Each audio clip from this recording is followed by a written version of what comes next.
So good afternoon, Disruptor 2021 Dubai. I'm Patrick Tsang, the chairman of Tsangs Group. Very happy to be here today. Thank you, Ahmed and the team, for arranging this. This is the fireside chat of a good friend and special guest, Mr. Anthony Scaramucci. Anthony, good to see you. Good to be here. Thank you for having me. And I'm in Riyadh debating Nouriel Roubini this afternoon, Patrick, about the value of Bitcoin. So hopefully you'll be placing your bets on me. Of course. So before we start, Anthony, just want to introduce your background and profile. So obviously you're a renowned Wall Street hedge fund manager. You're also a published author, also the former White House communications director. You started Skybridge Capital, a global alternative investment firm in 2005, and you've been running strong. You also created the Sol conference in 2009 and it's been running strong. And recently you did well in New York. I apologize for not being able to come. You've won numerous awards, including the Ernst & Young Entrepreneur Year Award in 2011. In 2016, you were ranked 85 in the Worth magazine's Power 100 in the 100 most powerful people in global finance. So anything else you want me to say? Well, I mean, you read it exactly the way my mother wrote it, Patrick. So thank you. We have limited time. I know that you're busy, so we're going to go straight ahead. The audience is very happy to hear what you have to say. So Skybridge is traditionally a fund of hedge funds focused business over the last several years, and you've now transitioned from direct investing into technology. We want to ask and know why you've been so aggressive in making the shift towards investing in innovation. Well, I'll be brief, but I think the number one reason for me is about a year ago, after doing a tremendous amount of research, it became very clear that Bitcoin, a few of the other coins like Ethereum and Algorand, had the technical properties to dramatically advance finance, global finance. And so I know we call it decentralized finance, but I like to see it as a delayering mechanism. We'll be able to transact with each other peer-to-peer, effectively costlessly, which will put a threat on the major money center banks globally and also the credit card companies. And I'll just, remind people of the mid-'80s, what we had to do in the mid-'80s when we were traveling in Europe and we wanted to call back to the United States. We had to wait online at the post office, say in a place like Rome, and then it cost us $3 a minute, and then we waited for an international operator in a phone booth somewhere in the central square. If you fast forward 35 short years, we now can do this. We can talk to each other costlessly, and I think that's going to happen in finance, and it's going to happen very quickly. And it has people like Jamie Dimon upset, understandably so, because he dedicated his life to being a third party that could, suck up a lot of fees from people. But these protocols, the blockchain, are going to totally transform the world. And I thought it was very important for us to be a part of it. And I'll point out that I only put about 5 or 6% of the firm's capital in it. But because of some good fortune, some good luck, and some good timing, it's advanced itself now to about 15.5 to 16% of the capital. Thank you, Anthony. So you've invested in a couple of traditional fintech companies, as well as some leading crypto and blockchain players. How is the financial services sector ripe for disruption? So in a lot of different categories. So let me take you through a few categories. We have a reasonably large investment in Chime, which is an American-based neobank, and they're basically offering higher interest rates on savings accounts and lower interest rates on credit cards. And remember, they don't have any real estate.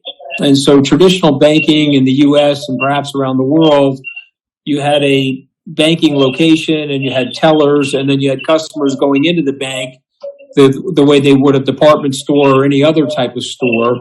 All of this stuff now can be transacted over the net, a result of which they have very small costs, and they're able to pass on those savings to the investors. Another quick financial services company is Genesis Digital Assets, or known as GDA. It is the largest Bitcoin miner in the world. It's based in Germany. I actually met the CEO through YPO, and we made a very large investment in that company as well. And I expect them to come public next year. And then just two quick other ones, the buy now, pay later space with the technology around creditworthiness. Something like Klarna, which is the largest buy now, pay later company, 15, 16 years old, not yet public, but I think they can come public with a colossal market capitalization. So it's a blend of cryptocurrencies and financial services companies. You can call it fintech or DeFi, but I think we have to be a part of this. And I'll just say what Mark Andreessen has said many times. The blockchain is as important, if not more important, than the Netscape browser that he invented in 1995. Understand, Anthony. I want to refresh your memory. Do you remember that I came to your office a couple of years ago and I brought a friend to introduce to you, Brock? That was one of the times we were brainstorming on how we can work together on Bitcoin and crypto. Do you remember? I do. We had Brock at our conference. If you remember, I think it was at your suggestion, we invited Brock Pierce to our conference in 2019, and we had a whole sleeve of presentations related to cryptocurrencies there. That's right. So the question leading on to this is that why did Skybridge and yourself decide to invest significant capital into Bitcoin, Ethereum, Algorand, and all these other several crypto companies? What's the strategy behind it? So basically, after doing a tremendous amount of research and recognizing, in the case of Bitcoin, it had reached escape velocity in our minds. Once Bitcoin crossed over to 100 million wallets, and we think it did that last November of 2020, it became very clear that Bitcoin was going to continue to exponentially grow. And Kathy Wood, a friend of mine at ARK Asset Management, believes that Bitcoin could have at least 1 billion wallets by the end of 2025. And so if you think about the scarcity of Bitcoin and you think about the demand, I think, Bitcoin could easily be $500,000 a coin over the next 4 or 5 years. And so that's the Bitcoin piece. As it relates to Ethereum, we just think that there are tremendous use cases and there's a very large community around Ethereum of developers. And with the proliferation of the non-fungible token, the NFT industry that's sitting on top of the Ethereum blockchain, we think that the demand for Ethereum will also be quite exceptional. And there's another chain, if you will, that we are invested in. It's called Algorand, which is shorthand for algorithmic randomization. It is a mathematical cryptograph that was created by Silvio Micali, a former MIT mathematician and cryptographer who won the Turing Award in computer programming. And so this coin was produced in 2018, and it has some tremendous technical properties.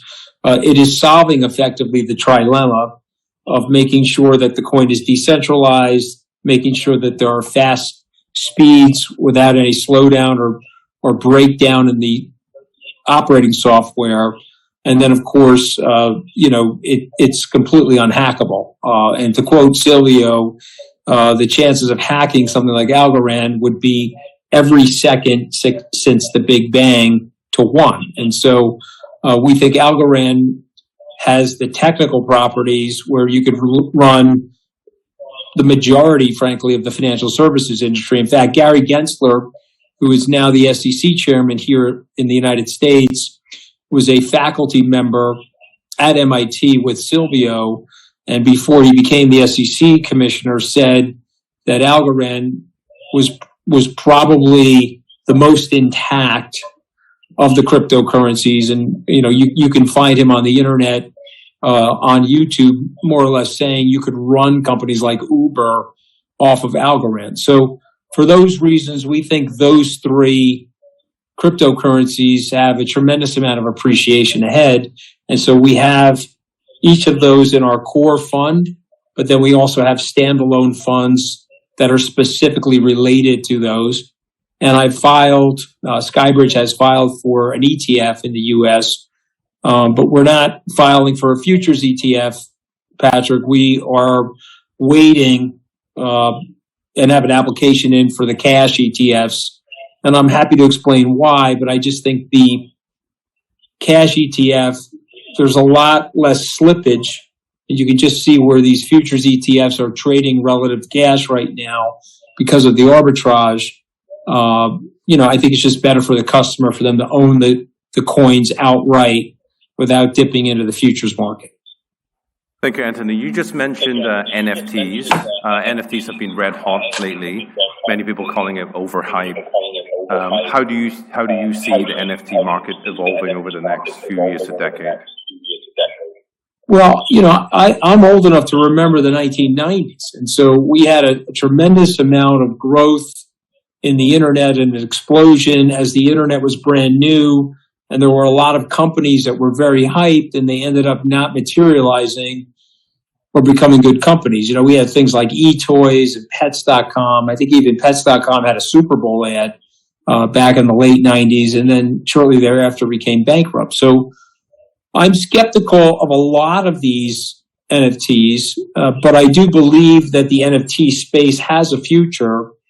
And whether it's in the art world or the memorabilia world, or if it's in the experiential tokens, where you can buy an NFT and get a visit from a Pat Brady, or you pick a football star in Europe, or somebody here in the Middle East, a pop star or an athlete. I think those NFTs will be with us forever. I think that's a brand new market for us. But I do think there is hype in the space, and so I would caution people. There's these new digital NFTs that are coming out every day. Some of them I think will be of great worth years from now, but some of them I think will be worthless. And so I am cautioning people there. This is very reminiscent to what happened in the late 90s in the internet sector of the economy. Thank you, Anthony, for your advice. Your son, AJ, who's worked for Tesla and Google, you guys have raised the fund. You're investing in emerging biotech, life science companies, including longevity. Just like to say, I'm also one of the LPs. Why is this space so exciting to you? Well, there's a number of different reasons why. I mean, the first reason is the impact on the environment. And so one of the things that my son is working on, and I appreciate you being one of his LPs, is programmable biology. And if you really study the carbon emissions globally, 35-ish% of it is coming from agriculture. So literally us raising farm animals, cattle, poultry, the emissions coming from the animals, the production of food necessary to feed the animals who eventually end up feeding us, that's about 35% of the world's carbon emissions. And so there are new biotechnological advancements where we can take plant enzymes and plant proteins and we can manufacture effectively whey. And so there's a company called Perfect Day, which my son made a fairly significant investment in, and did an add-on investment. And there's a new company that they're incubating called No Moo, which is from the English language, no moo, meaning no moo of a cow, and where they're creating this whey-like protein from plants, which if that catches on, like some of these plant-based meat tasting products, I think that would be a big technological advancement in the space of agriculture and would significantly reduce carbon emissions. And so that's one part of it. The second part of it is we're learning a lot about our cells, and we're learning a lot about how we age. And there are people like Dr. David Sinclair, who is a professor and doctor at Harvard University, Harvard Medical School, who studies the process of aging. He actually just wrote a great book called Lifespan, and he spoke at SALT in New York in September. There are simple things that we can do, whether it's adjust our sleep cycle, perhaps fast for periods of time, eat less, take substances like NAD or a balance of vitamins that are appropriate for our blood type or our phenotype. These are things that I think are going to be with us over the next 25 years. That'll be great advancements, and there'll be very big markets for these things. And so, my son Alexander is basically focused on that. He raised a $50 million fund. They did a $75 million raise into Perfect Day, this plant-based whey product. And they're in the process of raising a second fund, which I think they're going to start in January. Good luck with all that. I know we're running out of time. We have two more questions. Anthony, you're probably going to get very bored of this question. We have to ask you about your experience in Washington. What did you learn from your stint working in the Trump administration? Well, listen, when I went to law school, I came out of law school and had learned two things.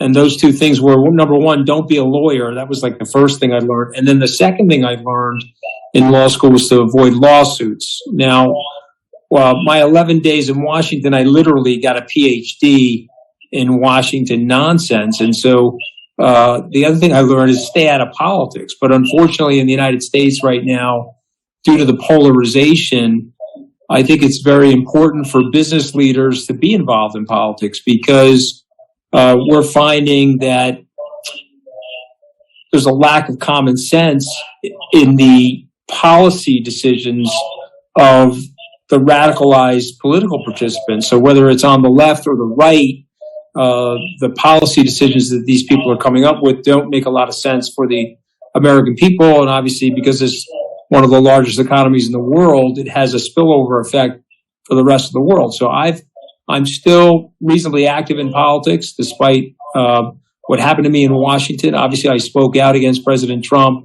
I was at FAI here in Riyadh in 2019 before the pandemic and said that he would lose the election. And that was before the pandemic, just because of the way he was handling certain things related to public policy and the way he was treating people.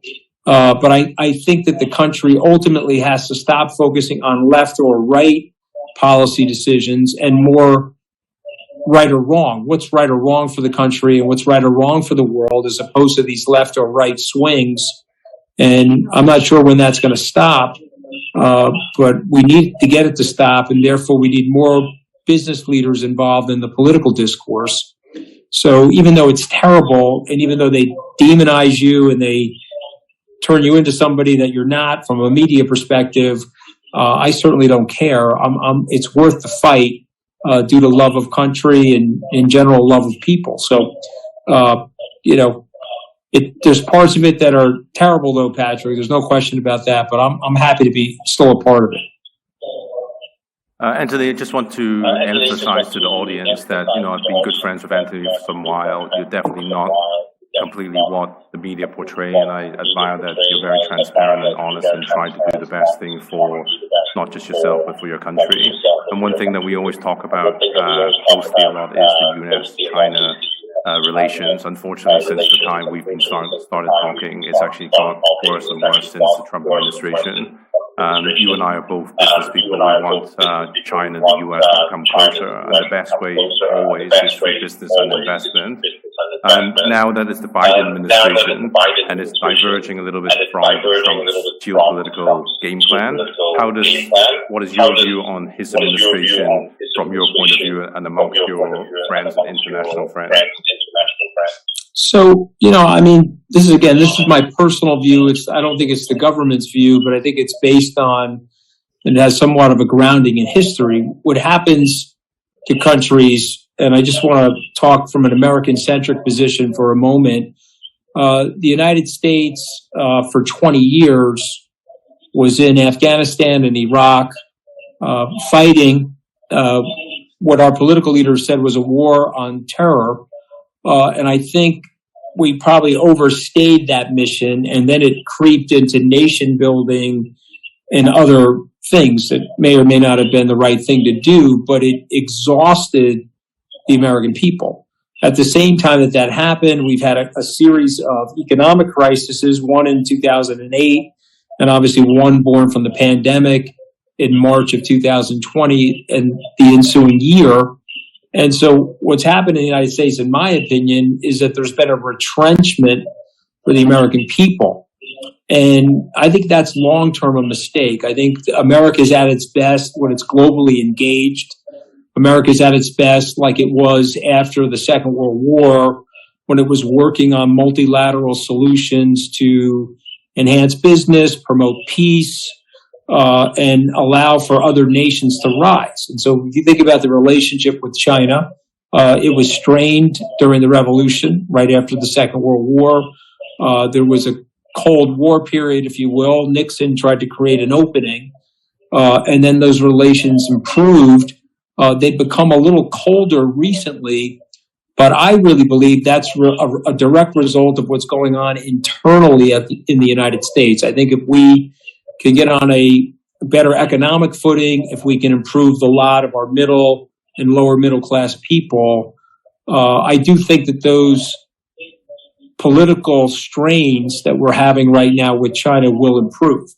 I think that there's just too much in common between these two nations. I recognize that the systems are very different, and I recognize that there are flaws and benefits to both systems, and we can debate those flaws and benefits. But what I say to my Chinese friends, same thing I would say to my American friends, is that there's things that we can learn from each other, and there's things that we can improve as a result of that learning. And so I'm less interested in throwing rocks and stones at people, and I'm more interested in finding ways of bringing people together.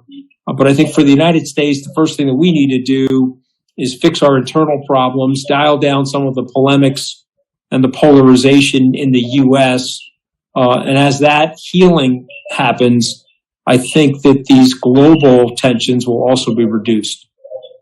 Anthony, thank you for your time. It's been a quick interview, but a quick fireside chat. It's lovely to talk to you as usual. I know you're busy. It's great to be here. I'm sorry I couldn't be there. New York. I appreciate it, Patrick. Thank you guys for having me. I'm sorry I couldn't be there, but I look forward to seeing you all soon. Thank you. Thank you very much. Thank you. Take care. Goodbye.